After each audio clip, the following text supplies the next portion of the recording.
할렐루야. 네, 공동체 성경 읽기 가족 여러분 반갑습니다. 이번 주 우리는 이 역대상의 말씀을 함께 읽어가게 됩니다. 이 역대상의 말씀을 통해서 또 이번 한 주간 우리에게 베풀어 주실 하나님의 은혜를 우리가 기대하고 소망하면 좋겠습니다. 이 시간에는 간단하게 역대상의 개관을 한번 살펴보도록 하겠습니다. 역대상에는 반복되는 역사가 등장합니다. 네, 역대상 안에서 반복되는 것은 아니고요.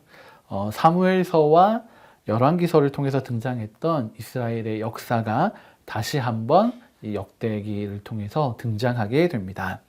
그래서 이번 주와 다음 주에 이 역대기서를 읽어가시면 이거 읽은 걸 또 듣고 있나? 이거 음원이 잘못 편집됐나? 하실 수 있습니다. 그러나 이것은 아주 잘 성경 말씀을 읽고 계신 것입니다. 이전에 읽은 말씀을 잘 기억하고 계신 것입니다. 그런데 그렇다면 왜 똑같은 말씀을 굳이 반복해서 성경 읽기를 또 이 시간을 길게 만들어 가는 것일까요? 네, 역대기의 말씀이 사무엘서와 열왕기서와는 다른 관점에서 이 말씀이 기록되었기 때문입니다. 사무엘과 열왕기의 말씀은 선지자적인 관점에서 기록되었습니다. 선지자는 어떤 사람들입니까? 네, 죄를 범한 이들에게 하나님의 심판을 선포하고 회개를 촉구했던 이들입니다. 네, 그래서 사무엘서와 열왕기서에서는 죄의 삭은 사망이다라는 전제가 깔려 있습니다. 당연히 하나님께 죄를 범한 이스라엘과 유다 왕국은 사망의 삭신 이 죽음, 멸망이라는 결과를 맞이할 수밖에 없는 것입니다.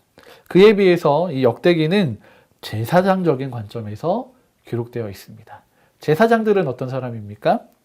네, 죄를 범한 이들이 다시 하나님께로 돌아올 수 있도록, 하나님께로 나아갈 수 있도록 제사를 통해서 그들을 정결하게 하고 거룩함 가운데 머물렀던 사람들입니다. 마찬가지로 범죄한 이스라엘과 유다 왕국의 이야기를 기록하고 있습니다. 그들은 멸망할 수밖에 없습니다. 하지만 하나님께서는 이 멸망할 수밖에 없는 인간의 죄와 허물을 용서해 주십니다. 역대기는 이렇게 제사장적인 관점에서 이스라엘의 역사를 바라보고 있고 또 하나님의 구원의 이야기를 담은 회복의 말씀, 또 위로의 말씀을 나타내주고 있습니다. 이 말씀은 특별히 바벨론 포로로 잡혀있던 이스라엘 백성들에게 아주 큰 소망의 말씀이 되었습니다. 오늘을 살아가고 있는 우리에게도 동일하게 위로와 소망의 말씀이 될 줄로 믿습니다. 이 역대기, 특별히 이번 주간은 역대상의 말씀을 읽어가게 되는데 이 역대상의 말씀에는 크게 두 가지로 나눌 수가 있습니다. 이스라엘의 계보가 1장부터 10장까지 등장하게 되고 또 나머지 11장부터 29장까지의 말씀에는 다윗의 이야기가 언약과 성전을 중심으로 기록되어 있습니다. 먼저 1장부터 10장까지 등장하는 계보에 대해서 함께 좀 살펴보기 원합니다. 이 계보에는 중요한 의미가 있습니다. 역대상에서는 아주 긴 장, 10장이나 되는 긴 부분을 할애하여서 이스라엘 민족의 계보를 말씀하고 있습니다.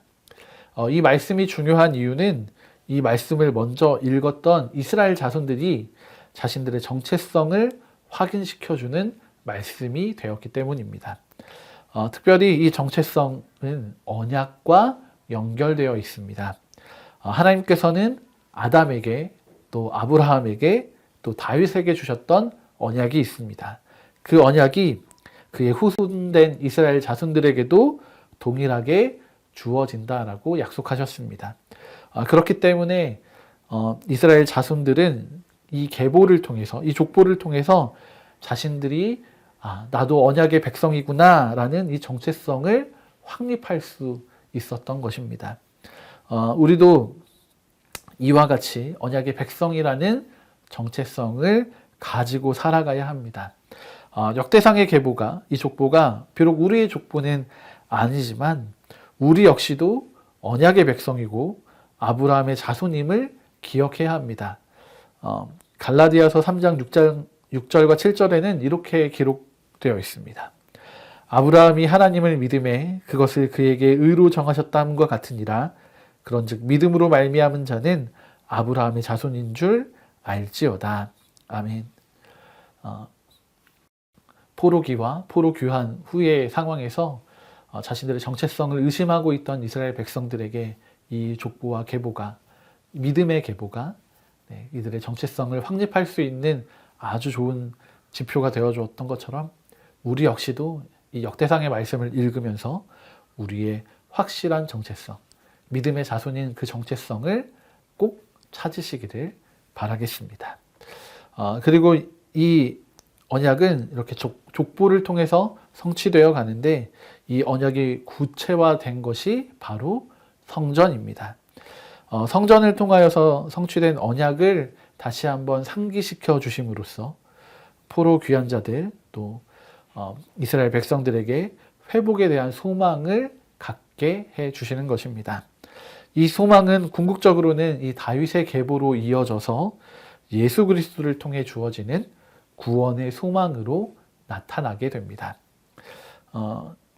우리가 주목하고 있는 성전 그 안에는요 언약궤가 있었습니다.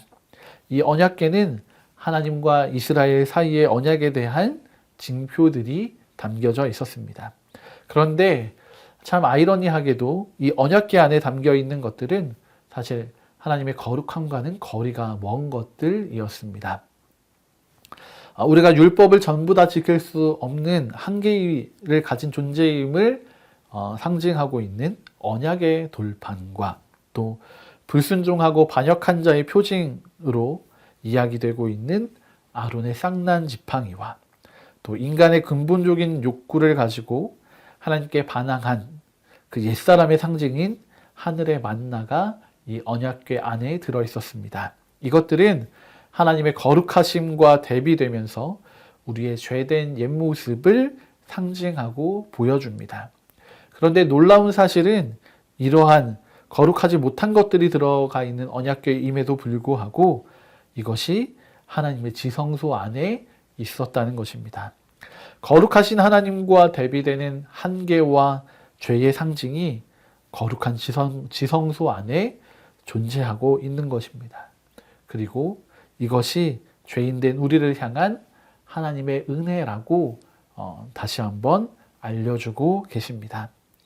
이 언약궤는 하나님의 성전으로 옮겨지게 됩니다. 하나님의 성전 안에 하나님 나라의 백성이 거하게 되는 것입니다. 이를 통해 하나님께서는 하나님의 통치를 이 땅 가운데 나타내시고자 하십니다. 이스라엘 백성들은 역대기를 통해서 하나님 나라의 백성으로서의 정체성을 다시 한번 확인할 수 있었고 또 하나님께서 베풀어 주시는 구원의 은혜를 누리게 됩니다. 우리도 이번 주간 역대상의 말씀을 읽어 가시면서 하나님 나라의 백성인 것을 다시금 확인하게 되는 성경 읽기 시간이 되면 좋겠습니다. 이번 한 주간 우리가 이 역대상의 말씀을 읽어가게 됩니다. 특별히 성전을 사모하는 다윗의 모습도 우리는 함께 발견할 수 있습니다. 수많은 시편에서 드러나듯이 역대상의 말씀에서도 하나님을 사모하고 성전을 소망하는 다윗의 삶과 태도가 우리 공동체 성경 읽기 가족들의 것이 되는 은혜가 주어지는 한 주간이 되기를 소망합니다. 그리하여 하나님의 언약 아래 있는 하나님의 백성으로서의 정체성을 다시금 확인하게 되는 귀하고 복된 한 주를 보내시기 바랍니다.